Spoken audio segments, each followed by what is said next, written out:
Hello friends, welcome to my YouTube channel English Mentor. In the last lecture we have seen noun and its different types. In today's lecture I am focusing on the second category in parts of speech, that is pronoun. First of all, I will let you know the definition of pronoun. Pronoun को हिंदी में कहते हैं सर्वनाम. तो इसकी व्याख्या क्या है, सर्वनाम का मतलब क्या होता है, इसको यूज कैसे करते हैं, स्टेप बाय स्टेप हम इस चीज़ों को सीखेंगे. प्रोनाउन की व्याख्या है, pronoun is a word which is used in place of a noun to avoid repetition. सर्वनाम एक ऐसा शब्द है जो नाउन की जगह पे वाक्यों में नाउन का दोहराव, नाउन का रिपीटेशन रोकने के लिए उपयोग में लाया जाता है.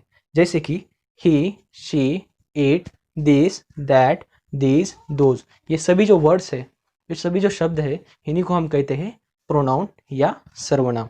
तो अभी इसका एग्जैक्ट यूज क्या है, इसे समझने के लिए हम एक एग्जाम्पल देखेंगे. एग्जाम्पल में रिपीटेशन कैसा हुआ है और उसको अवॉइड या मॉडिफाई कैसे करते हैं हम देखेंगे. तो पहला एग्जाम्पल मैं आपके सामने रखता हूँ. एग्जाम्पल है, Ram is my friend, Ram works in an IT company. Ram मेरा दोस्त है, राम एक IT कंपनी में काम करता है. तो यहाँ पे देखिए, राम जो शब्द है वो 2 बार यूज़ किया गया है, 2 बार उपयोग में लाया गया है, जो कि अनडिज़ायरेबल है. इसी को हमें अवॉइड करना है, इसी के लिए हम क्या यूज़ करते हैं, प्रोनाउन का उपयोग करते हैं. तो अभी हम देखेंगे प्रोनाउन का उपयोग कैसे किया गया है. Ram is my friend, he works in an IT company. Ram मेरा दोस्त है, वह एक IT कंपनी में काम करता है. यहाँ पे वह या ही, ये जो वर्ड है, ये जो शब्द है, इसी को हम क्या कहेंगे, प्रोनाउन कहेंगे. जो राम इस नाउन को अवॉइड करने के लिए, रिपीटेशन को अवॉइड करने के लिए यूज़ किया गया है. इसके टाइप्स है subjective, objective, possessive, demonstrative, reflexive. तो 5 कैटेगरीज में इसको डिवाइड किया गया है. तो इन पाँचों कैटेगरी को हम डेफिनेशन और यूजेस और कुछ रूल्स के साथ देखेंगे. पहली कैटेगरी है सब्जेक्टिव प्रोनाउन. ये क्या करता है, as a subject of a sentence act करता है और जो वर्ब की एक्शन है उसको परफॉर्म करता है. जैसे कि I, you, he, she, they, we, ये क्या है, सब्जेक्टिव प्रोनाउन है. जैसे कि हिंदी में हम इनकी मीनिंग को समझेंगे, इनके मीनिंग को समझेंगे हिंदी में होता क्या है. आई का मीनिंग है मैं, यू का मीनिंग है तुम या आप, ही, शी पुरुष और स्त्री के लिए यूज़ करते हैं, वह के लिए, वी मतलब हम, दे मतलब वे, एक से ज़्यादा व्यक्ति है तो दे या वी यूज़ करेंगे. ये सभी जो वर्ड्स है ये क्या है, सब्जेक्टिव प्रोनाउन है. एग्जाम्पल देखिए, आई एम ए डॉक्टर, मैं एक डॉक्टर हूँ. He is a good boy, वो एक अच्छा लड़का है. शी इज़ आवर नेबर, वो हमारी पड़ोसी है. दे आर आवर रिलेटिव्स, वो हमारे रिश्तेदार है. अभी इन सभी शब्दों में आई, ही, शी, दे, ये क्या है, सब्जेक्टिव प्रोनाउन है, क्योंकि सेंटेंस के एज अ सब्जेक्ट वर्क कर रहे हैं. तो सेकंड कैटेगरी है ऑब्जेक्टिव प्रोनाउन. ऑब्जेक्टिव मतलब एज एन ऑब्जेक्ट ये वर्क करते हैं और सेंटेंस में क्या करते हैं, जो वर्ब की जो एक्शन है उसको रिसीव करते हैं. मतलब जो भी एक्शन हो रही है वो ऑब्जेक्ट पे हो रही है. अभी हम इस चीज़ को एक एग्जाम्पल के साथ समझेंगे. उससे पहले हम देखेंगे कि ऑब्जेक्टिव प्रोनाउन कौन से टाइप्स में डिवाइड किए गए हैं. पहला है मी. आई की सेकंड फॉर्म होती है मी, मेरे. यू ही होती है सेकंड फॉर्म, तुम्हारे या आपके. ही की होती है हिम, शी की होती है हर, लड़के और लड़की के लिए ही, हिम और हर यूज करते हैं. वी की होती है अस. एग्जाम्पल है, he is with me, he is with you, he is with him और her, he is with them, he is with us. वो मेरे साथ है, वो तुम्हारे साथ है, वो उनके साथ है, वो हमारे साथ है. तो अभी इन सभी सेंटेंस में मी, यू, हिम, हर, देम, अस, ये सभी क्या है, ऑब्जेक्टिव प्रोनाउन है. थर्ड केस है पॉजेसिव केस. पॉजेसिव केस मतलब ये जो टाइप के प्रोनाउन है वो क्या शो करते हैं, जो समथिंग मतलब कोई भी चीज़ है वो किसी व्यक्ति को बिलोंग करती है या किसी व्यक्ति की पोजेशन है. मतलब हम कहेंगे कि ये मेरा घर है, ये मेरा पेन है, ये मेरी गाड़ी है. तो हम क्या कह रहे हैं कि ये कोई भी जो चीज़ है वो क्या है, मेरी है. जैसे आई की थर्ड फॉर्म होती है माई या माइन, मेरे के लिए. यू की होते हैं योर या योर्स, तुम्हारा आपका. हीज़ मतलब पुरुष के लिए, उसका के लिए क्या यूज़ करेंगे, हीज़ का इस्तेमाल करेंगे, ही की थर्ड फॉर्म.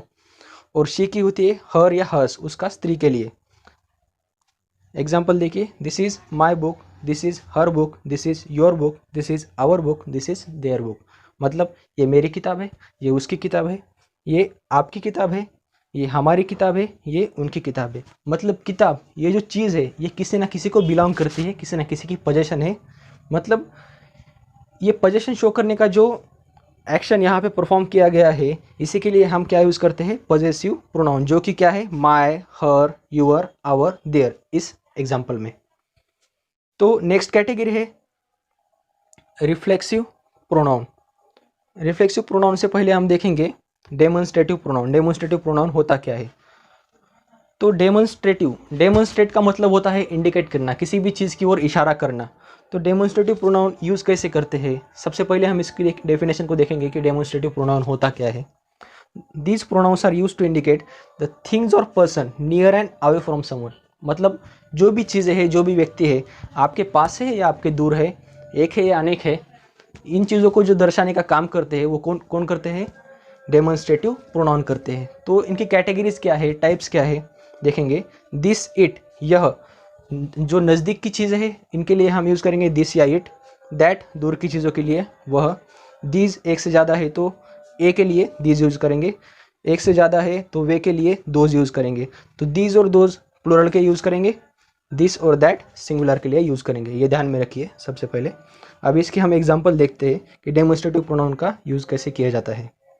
तो एग्जांपल है दिस इज़ और इट इज़ अ पेन। यह एक पेन है, मेरे पास है, नज़दीक है। दैट इज़ अ बुक, वह एक बुक है, मेरे से दूर है। दीज आर पेंसिल्स, यह पेंसिल्स है, नज़दीक है। दीज आर माई ब्रदर्स, ये मेरे भाई है। दोज आर माई सिस्टर्स, वे मेरी बहनें हैं, थोड़े से डिस्टेंस पे खड़े हैं इसलिए दोज यूज़ किया गया। दोज आर नॉवेल्स, वे नॉवेल्स है। That means it has some particular distance from the subject, so those has been used. So इसके बाद हम जब लास्ट कैटेगरी को देखेंगे उसको कहते हैं रिफ्लेक्सिव प्रोनाउन। सो रिफ्लेक्सिव प्रोनाउन होता क्या है, एग्जैक्टली उसका यूज़ क्या है, उसकी डेफिनेशन क्या है, इसको हम देखेंगे। So let us move on to the last category of pronoun, that is reflexive pronoun. We will see the definition of reflexive pronoun, then after that we will see its use, why it is used in English sentences. So first of all, see the definition of reflexive pronoun. Reflexive मतलब reflect करना, किसी भी चीज़ को reflect करना, इशारा करना दूसरी चीज़ की ओर।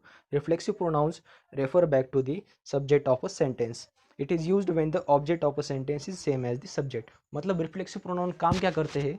जो सेंटेंस का सब्जेक्ट है उसकी ओर इशारा करने का काम करते हैं। जो एक्शन हुए हुए किसी ने किए, किस सब्जेक्ट ने किए, किस व्यक्ति ने किए, इसको दिखाने का जो काम करता है वो क्या करता है? रिफ्लेक्सिव प्रोनाउन करता है। जैसे कि आई से बना माई सेल्फ, मैं खुद। यू से बना योर सेल्फ, तुम खुद। योर सेल्फ, आप खुद। हिम सेल्फ, वो खुद, ही से बना है। हर सेल्फ, वो खुद, शी से बना है, लड़की के लिए। वी से बना है आवर सेल्फ, हम खुद। दे से बना है देम सेल्फ, वे खुद। इट से बना है इट सेल्फ, यह खुद। अब यहाँ पे एक चीज़ ध्यान रखिए, इट सेल्फ जो है मतलब इट जो है नॉन लिविंग थिंग के लिए, मतलब डेड जो थिंग्स होती है, जो आदमी छोड़ के, उनके लिए हम क्या यूज़ करेंगे? इट यूज़ करेंगे। अब एग्जाम्पल देखिए, I did it myself, she did it herself, he did it himself, we did it ourself, they did it themself. मतलब ये चीज़ मैंने की, उसने वो चीज़ खुद की, उसने वो चीज़ खुद की, लड़के ने। हमने वो चीज़ खुद की, उन्होंने वो चीज़ खुद की। मतलब जो भी एक्शन हो रही है वो कोई ना कोई सब्जेक्ट कर रहा है, और जो सब्जेक्ट कर रहा है उसकी ओर इशारा करने का काम कौन कर रहा है? Reflexive pronoun. सो यही है एग्जैक्ट यूज़ रिफ्लेक्सिव प्रोनाउन का, refer back to the subject, ज़्यादा एम्फेसिस करने का काम करता है। So if you like my video, share and subscribe my channel and stay connected for more updates.